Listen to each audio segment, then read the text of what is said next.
Buongiorno cari amici, ben ritrovati in questo spazio in mia compagnia. Oggi parliamo di magia rossa. Cos'è la magia rossa? È comune idea che si tratti di magia d'amore, però non è esattamente così che stanno le cose. In effetti la magia rossa, eh, per quello che riguarda la magia alta cerimoniale, dunque la magia sacra e in generale la definizione, ecco, di mago, segue un po' l'impronta alchimista, dove si conoscono appunto le tre fasi di sviluppo della persona, che passano per la fase al nero, la nigredo, la fase bianca, l'albedo, e la fase rossa, la rubedo. Dunque, in questo ordine e in quest'ordine di idee, la magia rossa è la magia del più alto grado di perfezionamento, e sarebbe a dire che è una magia che trascende bianco e nero, trascende bene e male, è la summa delle cose, cioè del bene e del male. Dunque facciamo un distinguo? Se la magia bianca è vista come la magia benefica, dove vengono utilizzate le forze del bene, le intelligenze superiori e sempre con scopi positivi, la magia nera è una magia che si appoggia e fa leva utilizzando entità del basso astrale, entità della sfera astrale appunto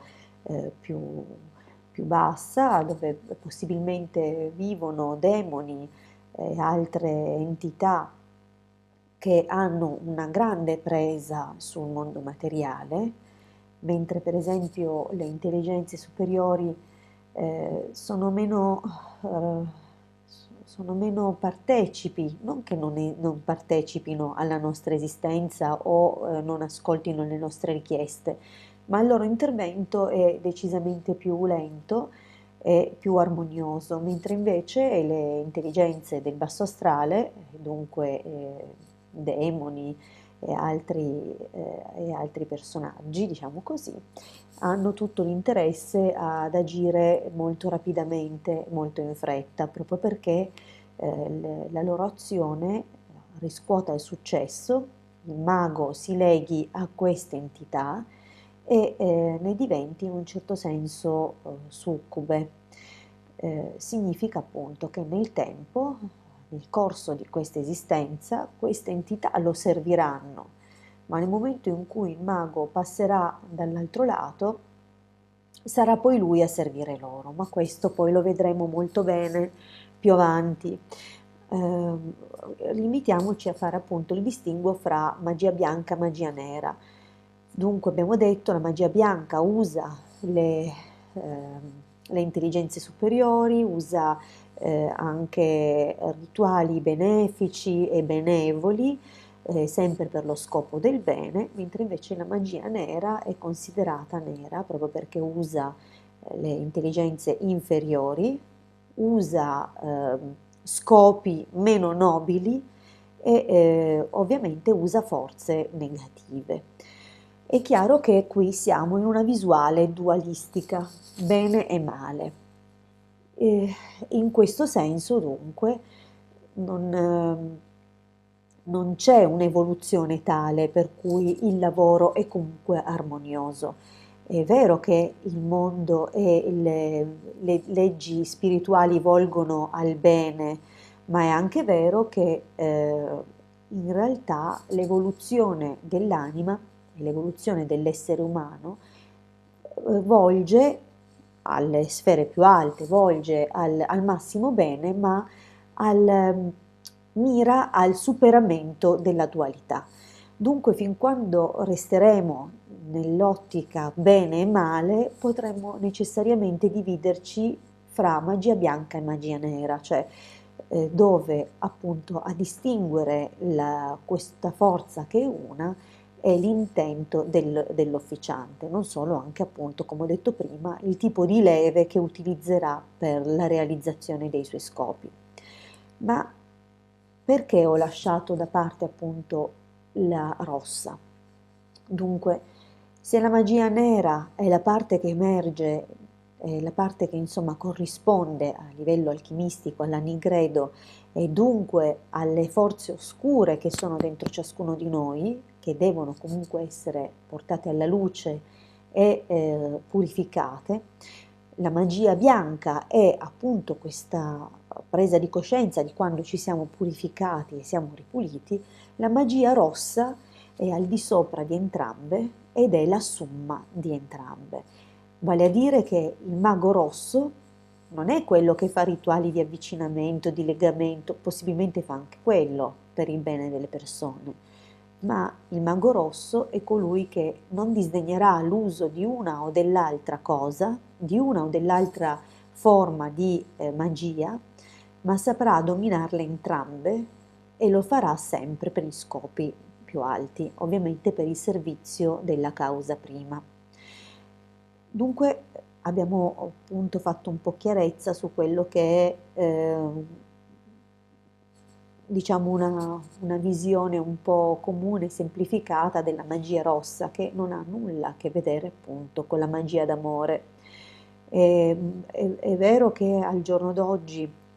sono state date molte definizioni alla magia, c'è la magia verde perché si intende quella che viene praticata utilizzando appunto erbe,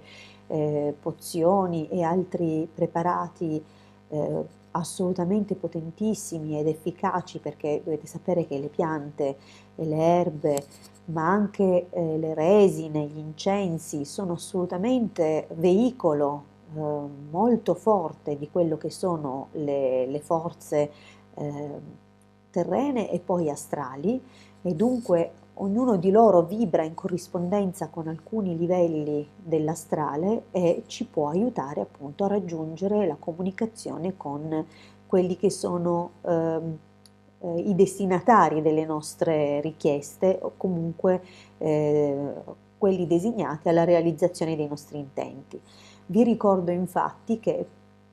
eh, sebbene le forze della creazione facciano capo a un'unica sorgente e fonte, eh, esistono però più e più intelligenze designate a governare, insomma, e a seguire determinati scopi. Questo poi sarà un nostro obiettivo, cioè quello di studiare quali sono queste intelligenze, e qui ci rifaremo alla conoscenza cabalistica. Ma questo appunto lo vedremo più avanti, vedremo tutto con calma, ma prima è importantissimo mettere giù i concetti base. Pertanto vi ripeto che la magia bianca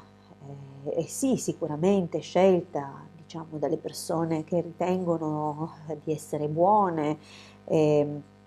hanno una certa visione della realtà, ma attenzione, qui siamo ancora nel campo della dualità, così come la magia nera attualmente viene utilizzata da chi in un certo senso ne fa un uso un po' più egoistico o più materialistico. La magia rossa, attenzione, la magia rossa è un qualcosa di superiore. Il mago rosso può destreggiarsi fra bianco e nero, non fa distinguo perché per lui che ha una visione unica delle cose, che è al di sopra del giudizio, non gli importa che cosa userà per arrivare allo scopo, ma lo scopo servirà sempre una causa superiore. Dunque non si farà nessun scrupolo di chiamare demoni se serviranno a uno scopo alto, così come non si farà nessuna remora a invocare intelligenze superiori. Dunque dipenderà sempre dalla velocità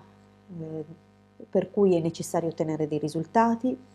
dipenderà dalla gravità e dalla situazione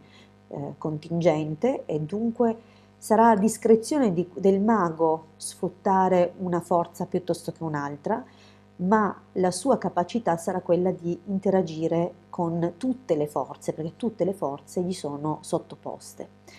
Dunque vi ho dato insomma qualche piccolo assaggio e spero qualche punto di spunto per riflettere e capire che al di là di quante cose possono esserci state proposte o di quello che possiamo vedere o sentire in giro, fondamentalmente esistono tre tipologie di mago, nient'altro, anche se la magia è una. La magia è sempre una, esiste una sola magia e si colora sulla base dell'intento e del cuore dell'officiante.